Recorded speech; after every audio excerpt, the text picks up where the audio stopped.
Hello everybody, it's Graham Cofe with My Music. Today we're having a second attempt at speaking to Dave. We tried to do it yesterday. It didn't quite work out because of the gods of Wi-Fi. But now we're using the gods of 4G, which is infinitely better, as it may seem. I'm going to be speaking to Dave from Rocket Kings in a minute. But first, let's have this video from Analog Trash.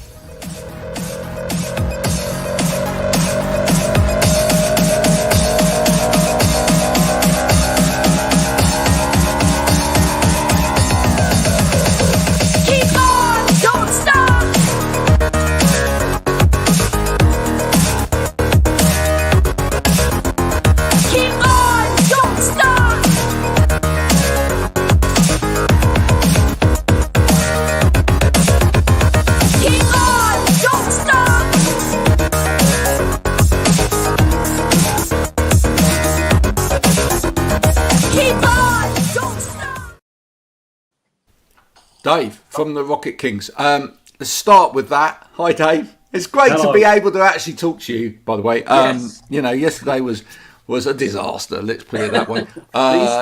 These things happen. Technology just gives up sometimes. Absolutely. Rocket Kings, new album coming out. Do you want to just give everybody a heads up about the album, what it's called, when it's available?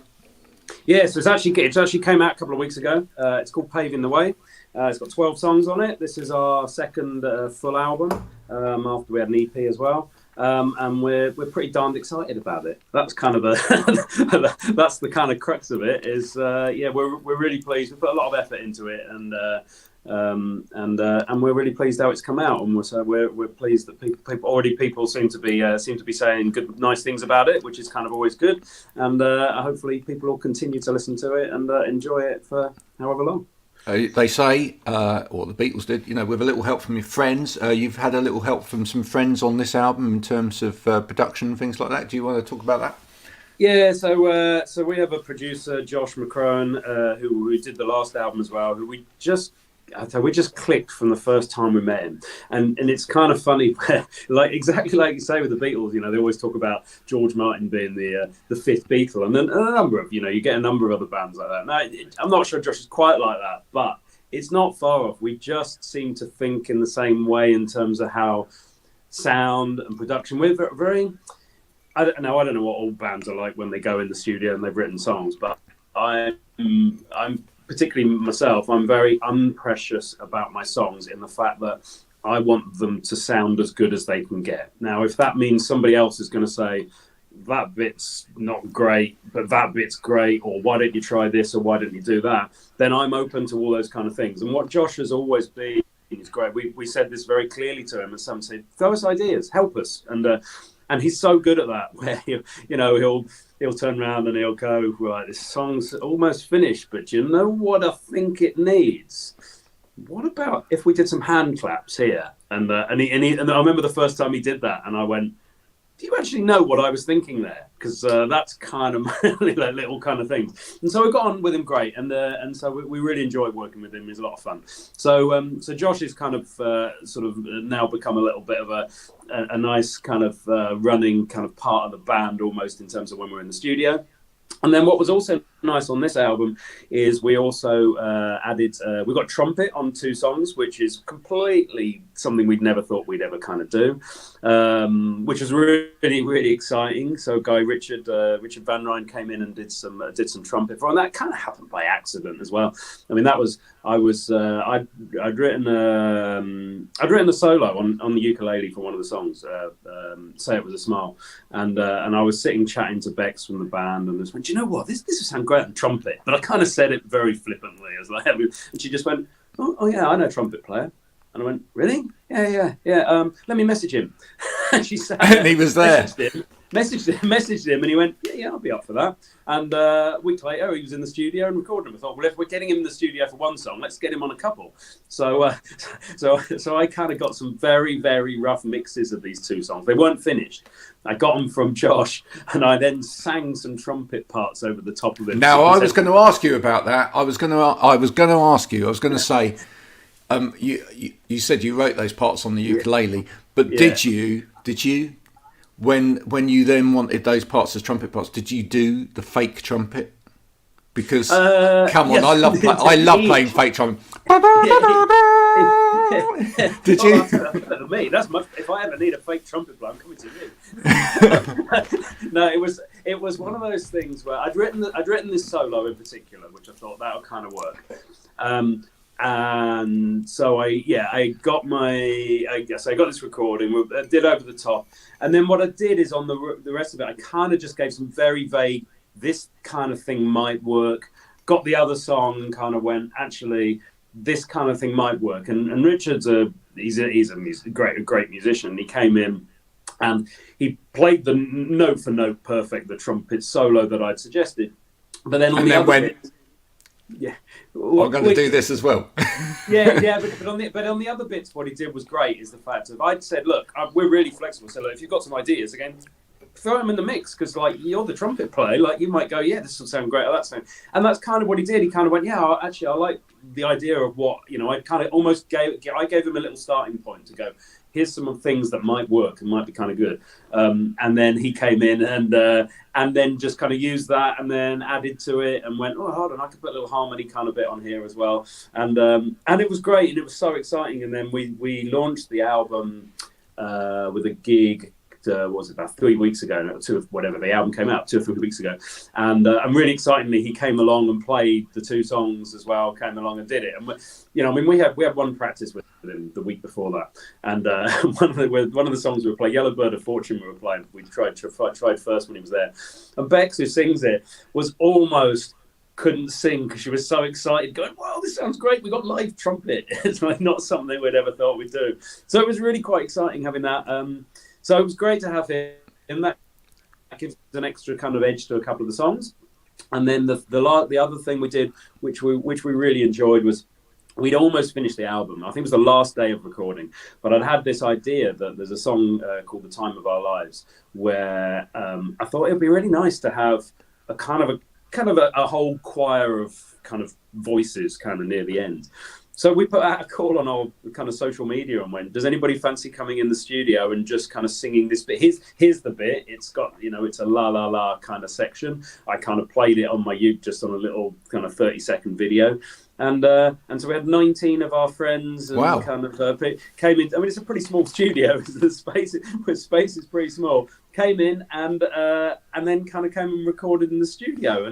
And the great thing about that was the fact that most of those people had never been anywhere near a recording studio before. So actually, they just said it was a really nice experience. People were there for an hour or something. A really nice experience to come and see what goes on when you kind of do these things. They've got to go and put their headphones on and kind of sing together. And Josh was obviously there and kind of helping them along. And it means that there's this really nice choir of where there's our friends are actually on the album, not just like the album, they're on the album, which is great. So a few extra nice little things we've done this time around. I think you could continue that when you play live. If you do a little tour, I think you could continue that. So you could potentially put out the call prior to playing any gigs. So if any trumpet player wants to join you live on stage to do the trumpet parts, and if any members of the audience want to join you for that song, then actually at the launch one, I think there were about 10 or 11 of the 19 were there. Now we played this in a pub in Reading. It's not a huge kind of place, and there was not a chance of them coming up to kind of stand with us to play, because they made up a chunk of the audience, but also like physically it wasn't kind of possible. But what was really nice is I did get them to make sure they were kind of known to everybody else, so that they kind of went, right, you're definitely singing on this one because you know your parts already. So yeah. So that was what you do is you just take the volume down and then allow the audience to sing that bit. Well, funnily enough, funny you should say that. So on the last album, there's a song called Space Camp, where there's a little part of it. It's kind of it's almost like a call and response thing, which goes, "Oh, we're going to space camp," and that's become a thing when we play live. Is that we did it by accident for the first time years ago, where we were playing the song and David on the drums, just the first time it happens, just stopped. And we all stopped, and the audience all sang this back to us. And then, so what we now do is every time we play it, I kind of go, just before we play the song, I always go, right, you're going to have a little practice before it. There's going to be a line, and then there's going to be, we're going to space. And I get them to practice, and then what we do is we all stop and get the audience to sing that bit.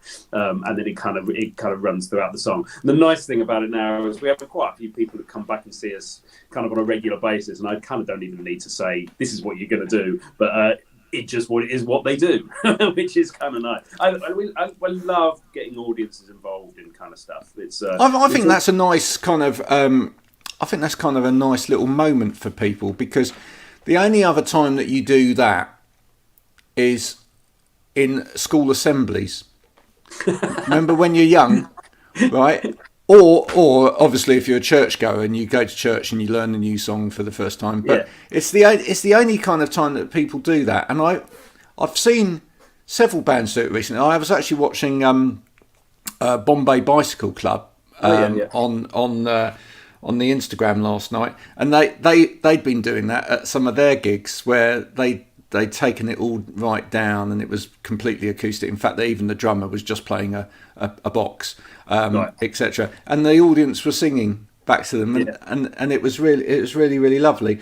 And I just think, that's great, because I'm sure people have a kind of real nostalgic moment when that happens, because it kind of does take them back to school, where they'd go, right, we're going to learn this song today, and here's this bit, and then you sing it back. And when else does that happen? I mean, it's nice. But you know what I like about it the most is that first time it happened, it sort of happened organically. It wasn't as if I said, you're going to sing, or could you sing this back to us? They did.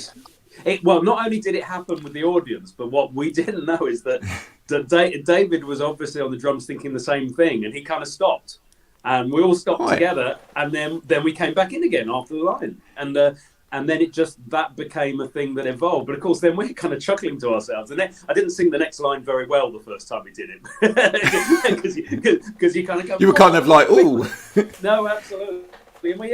And that whole audience, getting the audience part of the thing is a big thing that we kind of do.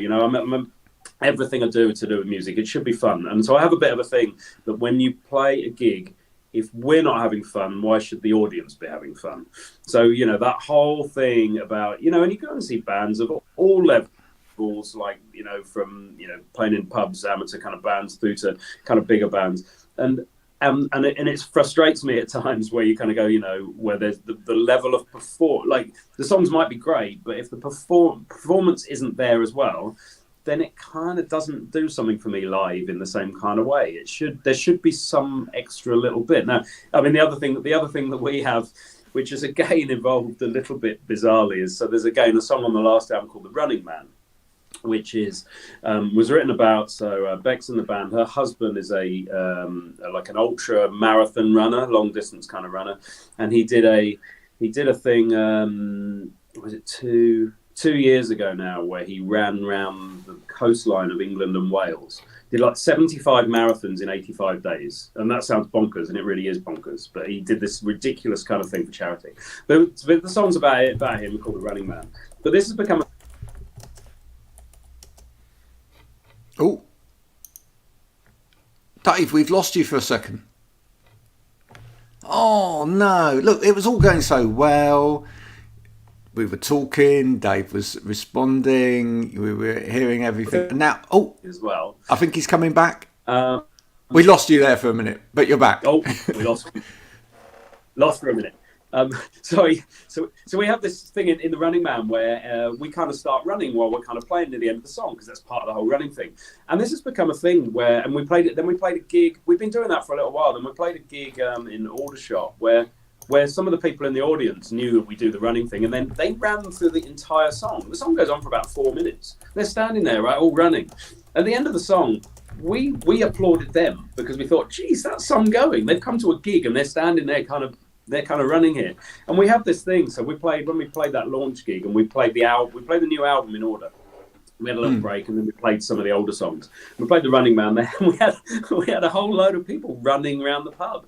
And it was, it's quite a thing. So I love that. There's some, and then everybody feels really involved. But again, it sort of has happened organically. We didn't go, could you all get up and run around the pub? they've just done that, and it's great.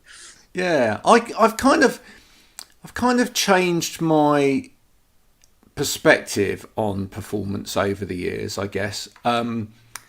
I, like yourself, personally, when I used to perform, I used to always want to make sure that I was really getting the audience involved, and I, really wanted to give a lot, both musically and physically to the audience, etc. Yeah. So I would come off stage absolutely drenched. That's me. I'm like in sweat, and I would, I wouldn't stand still for a minute, and I'd be here, there, and everywhere. And I kind of always, because I always enjoyed performances that were slightly larger than life. But then I guess as I've got older, I've also enjoyed going to watch some musicians where there's not a lot of stuff happening other than the music, and I think it really depends on. I think it depends on A, the audience, and B, the artist, and the type of music or the type of art that the artist is producing. Because in a way, I suppose, and I liken it to like physical art in a way, which is like some pieces of art are very bold and bright and dynamic and immediately kind of grab your attention, and then some things are very, very subtle, but in a way they're incredibly intricate, and you kind of hone in on the intricacy. And I think it depends.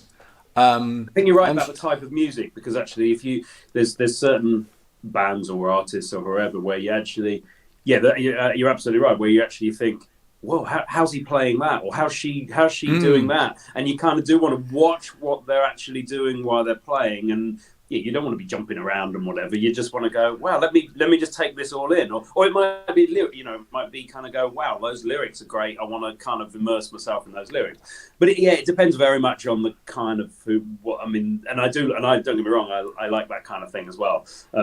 But for our music in our band, that's kind of not where people are gonna. We're a kind of fun sing along kind of stuff. But I think that's where what you're talking about there, which is where the two things don't necessarily gel. Where it's like you would expect, because of the music, if you listen to it off of record, you'd expect when you go to see it live that there would be some energy there, and then there's no energy there, and you think, you feel kind of disappointed.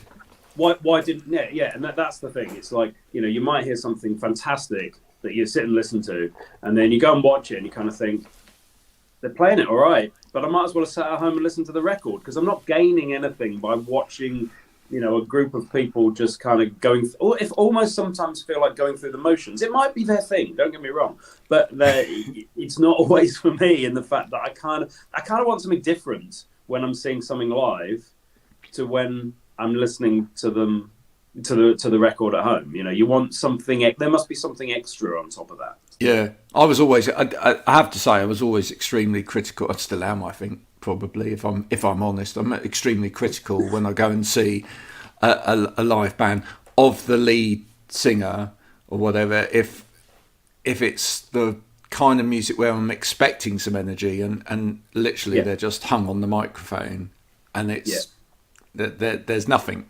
There's no chat, there's no performance, there's no energy. It's just. But actually, you highlighted the chat. The chat thing is a really important thing there. So I'm kind of. I don't think I'll be speaking out of turn within the band to say I'm a bit renowned for just talking nonsense when we play live, because my whole thing will be, there's nothing worse than going to see a band of any level, and between songs you get absolutely nothing, and they're just that they might be tuning up and there's nothing. I don't mind if a band doesn't talk, but the songs kind of all merge into one kind of thing almost, because that's maybe their thing and that's kind of part of the whole energy and whatever. That's kind of fine. But if there's gaps and there's nothing happening and nobody's saying anything, then it's very, very obvious. And that's the whole thing, particularly at the level we're kind of at. Well, that's the kind of point where bands start to lose the audience, because people go, oh, well, I'll have a chat over here, or well, if you're not going to entertain me for these next 2 minutes between songs, I'll kind of do it here. Whereas actually, I really like it when people, and it almost doesn't matter what you say. And I don't plan what I say between songs, but I will just talk. Now, some of it will end up being nonsense by definition, but equally, occasionally I'll hit the mark with something funny that, do you know what, even if it makes the 5 members of the band laugh, then that's part of the whole experience that you kind of have, It's, we were actually talking about this on a Interband Instagram Live a couple of weeks ago, and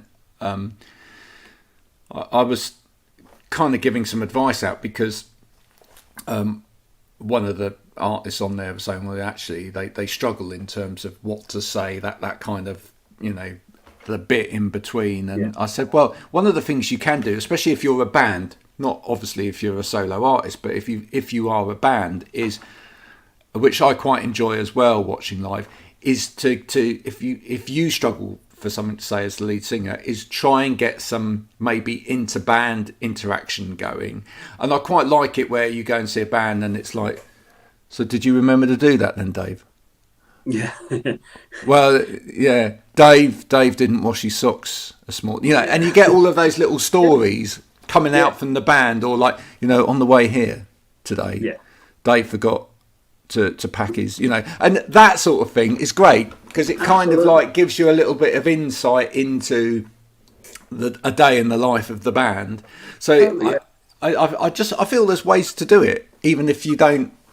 Well, and the other thing is, and don't get me wrong, I understand why people find it difficult. I'm kind of, and it sounds like you're the same, where just reasonably confident in the fact that you don't care if something falls flat. And the thing is, that's what you've got to kind of go, well, actually, sometimes those things don't work. And arguably at times those things are the ones where they don't work, and everybody's kind of, the rest of the band groans and goes, what's he on about? Those are kind of almost the best ones for me that I kind of like as well.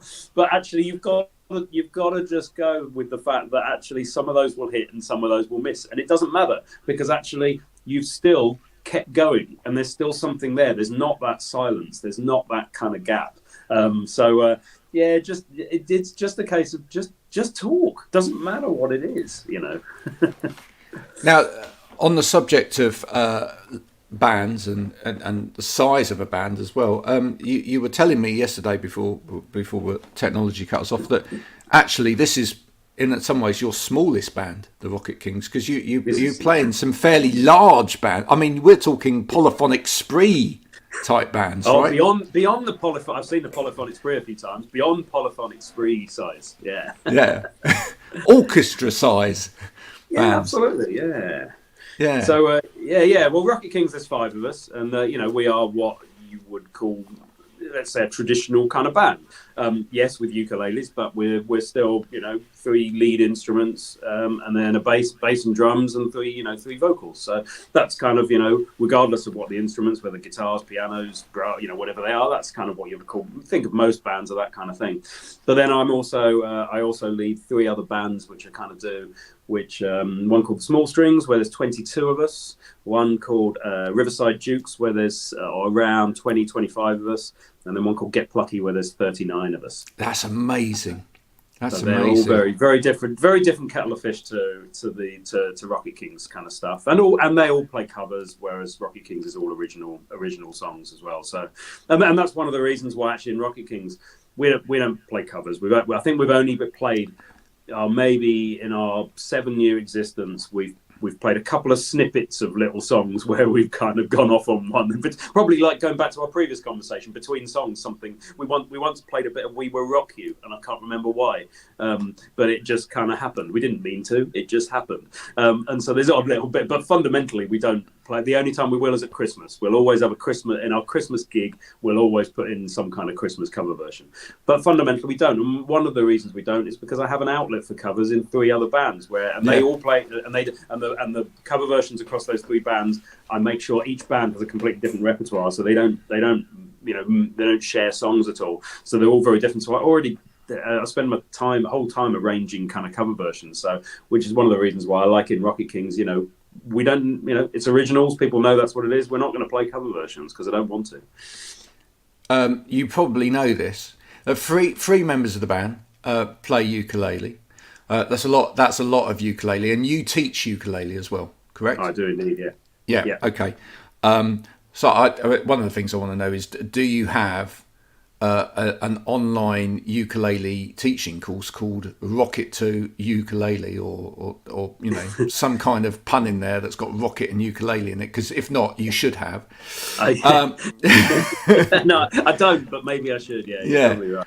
Put a rocket up your ukulele. That would be a great title for it. There we go. Yeah, teach yourself ukulele the rocket way.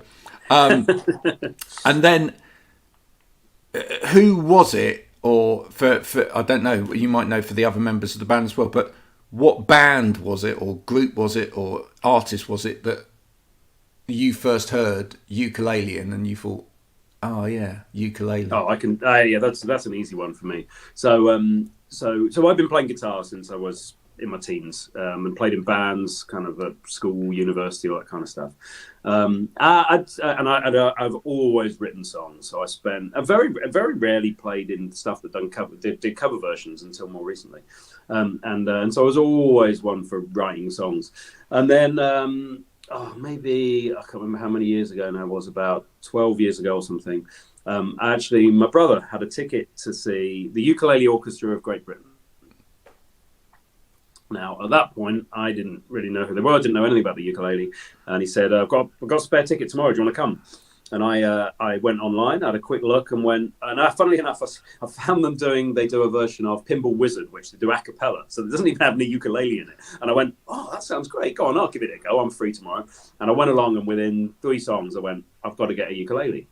And this was early December, and I think, and then I told my parents, I said that I'm rubbish to buy presents for. Could you buy me a ukulele for Christmas? But I'm not going to help you. I'm not going to tell you, here's what I want. I don't know what I want. And so amazingly, on Christmas Day, I get a ukulele, and I played it every day, literally from there. Joined a band. I went along to a beginner's course, like, I don't know, 2 months later, but realised that actually, because I played guitar for a long time, I was kind of. And the guy kind of just who was running it, Rob, said, well, just come and kind of just join the band. Don't worry about doing a beginner's course.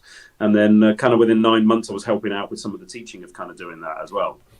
And I've never looked back. And I very rarely pick up a guitar these days. And I just became, and then I met, so Bex and Jess from the band. So that band that I joined was the Small Strings, which is one of the bands I lead now, and in fact that's how I met Bex and Jess, who are in Rocket Kings.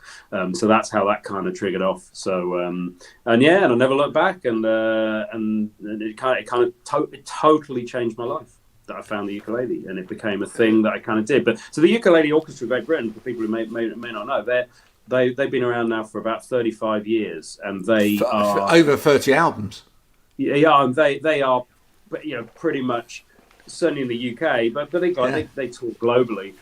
They are one of the prime reasons why the ukuleles had this kind of resurgence, and they're phenomenal musicians. They're absolutely fantastic. They're very, very different things to kind of what Rocket Kings and kind of stuff do. But they're great musicians. But in fact, and this is how they still have a little bit of influence of what I do, in the fact that when I'm choosing songs for the bands who play covers, I actively, one of the things I will do is if a sort of song crops up that I think, oh, that might be a good one, or somebody suggests, why don't we try this? I will go and check whether the Ukulele Orchestra of Great Britain have already done it. And if they have, I'll tend to avoid it because I don't want to do stuff that they've kind of put their mark on and done something the way they have. So, but that's how, and then that's how kind of ukulele go. And then it just became basically my life after that. Singer Sam Brown, who had a fantastic voice. She, I think around about 2010, wasn't it? She lost her voice, didn't she? Yeah. And joined a ukulele club as well. So Sam, so she set up a group. So she's not that. So she's in Henley, not that way. She doesn't live there now, but not far from there. So actually, and that's kind of. I think it's vaguely in existence still, kind of. But actually, I've sort of gained a few people who used to go to the whole kind of teaching thing there, who then kind of come to me and kind of. So there's a bit of.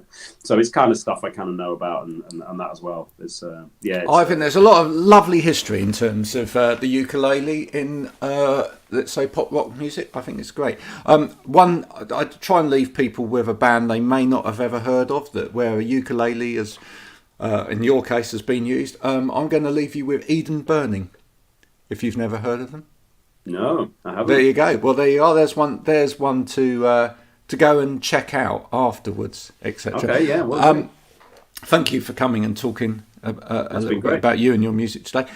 Glad we managed to get past the demons. Now, yes. In time-honoured tradition, when I say time-honoured, it's literally we've only started doing this recently because, quite frankly, I hadn't got my arse together. I now have the My Music podcast playlist. There's a mouthful. Say that before you've had breakfast. And everybody that's come on the show, of which now, I mean, would you believe there's over 300 episodes of this? Wow, nice, yeah. Ticking around on Spotify. Everybody has a song on there. What song would you like from your repertoire to go on the My Music podcast playlist for people to tune in with, get to know, and then hopefully check out some more of your music? Oh man, that's a tough call. So I'm tempted to go. Oh yeah, put me on the spot now. So I'll give you my thinking about this one. I'm going to think out loud here. So Paving the Way, which is the title track, was the first single, and that's got a video for it. That's already come out. We're about to release a second video next week, which is She's Going to Mars. And then there's going to be a third one, which is the Yellow Bird of Fortune. So they've kind of got videos for them. And I'm tempted to go with the Yellow Bird of Fortune on this occasion, which is one of the ones with the trumpet in. And I think when we played the album launch gig, it might have been the one we had the most fun on. And kind of, we had the trumpet player there. We had a stupid little choreographed dance move. I say choreographed. Yeah, we thought about it for about 10 seconds and we did it. But I think let's go for the Yellow Bird of Fortune, I reckon. Okay, I will be doing that straight after we get off air. Folks, if you want to hear the Yellow Bird of Fortune, if you're probably already following the My Music podcast playlist. If you're not, why not?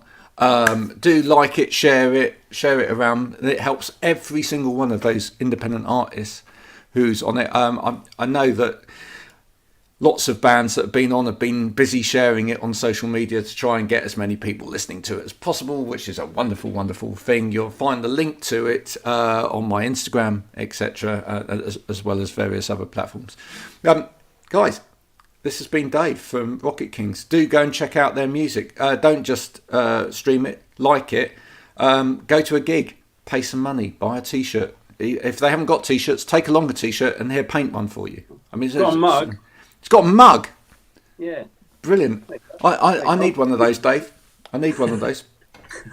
Send me a mug. I add it to my collection of band mugs.